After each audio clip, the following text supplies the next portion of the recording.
এক দেশে এক রাক্ষসনী ছিল। রাক্ষসনী সবসময় ছোট বাচ্চাদের গলা কাটতো, হাত পা কেটে নিয়ে বাসায় নিয়ে রান্না করে খাইতো। রাক্ষসনী একদিন সকালবেলা বাইর হইল, তার অনেক খিদা লাগলো। খিদার কারণে রাক্ষসনী রাস্তা দিয়ে হাঁটতে লাগলো। একটু পরে দেখতে পাইল অনেক দূরে একটা ছোট বাচ্চা দাঁড়িয়ে আছে। বাচ্চাটা একলা খেলা করছিল রাস্তায়। রাক্ষসনী বাচ্চাটার পিছু পিছু হাঁটতে লাগলো আস্তে আস্তে করে। রাক্ষসনী যখন বাচ্চাটার পাশে যায়, বাচ্চাটা অনেক দ্রুত দৌড়াইতে থাকে।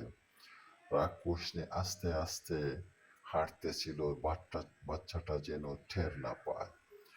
এক পর্যায়ে বাচ্চাটাকে রাক্ষসনী ধরে ফেলার চেষ্টা করে, বাচ্চাটাও দৌড়াইতে থাকে। রাক্ষসনী চেষ্টা করে যে বন জঙ্গলে লুকিয়ে থাকার চেষ্টা করে বাচ্চাটা যাতে না দেখে। বাচ্চাটা কিন্তু হঠাৎ করে চিৎকার করতে লাগলো, বাঁচাও বাঁচাও বাঁচাও। তারপর তার মা বেরিয়ে আসলো। তার মা বিল্ডিং এর জানালা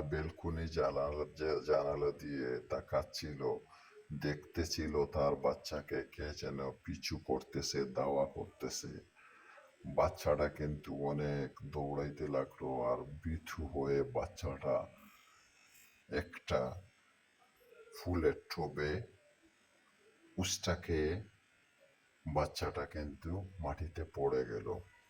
সাথে সাথে কিন্তু রাক্ষসনী কিন্তু চেষ্টা করলো বাচ্চাটাকে ধরার জন্য। রাক্ষসনী অনেক খিদায় ছিল, রাক্ষসনীর পেটে অনেক খিদা ছিল, তাই বাচ্চাটাকে ধরে নিয়ে বাসায় নিয়ে খাওয়ার চেষ্টা করলো। রাক্ষসনী আবার বেরিয়ে এলো জঙ্গল থেকে, এসে আবার চেষ্টা করলো বাচ্চাটাকে ধরার জন্য, কিন্তু পারলো না। পরে কিন্তু বাচ্চাটা তার বাসায় চলে গেল।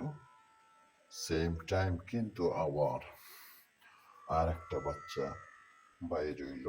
বাচ্চাটাকে দেখে রাক্ষসনী একটা বন জঙ্গলের ভিতরে বসেছিল ওই রাস্তার পাশে।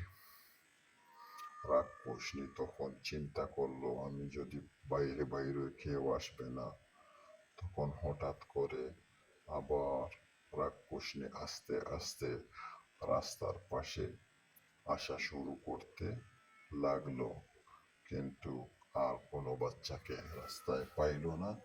রাস্তা ফাঁকা দেখে রাক্ষসনী তার বাসায় চলে গেল। কেমন হলো বন্ধুরা?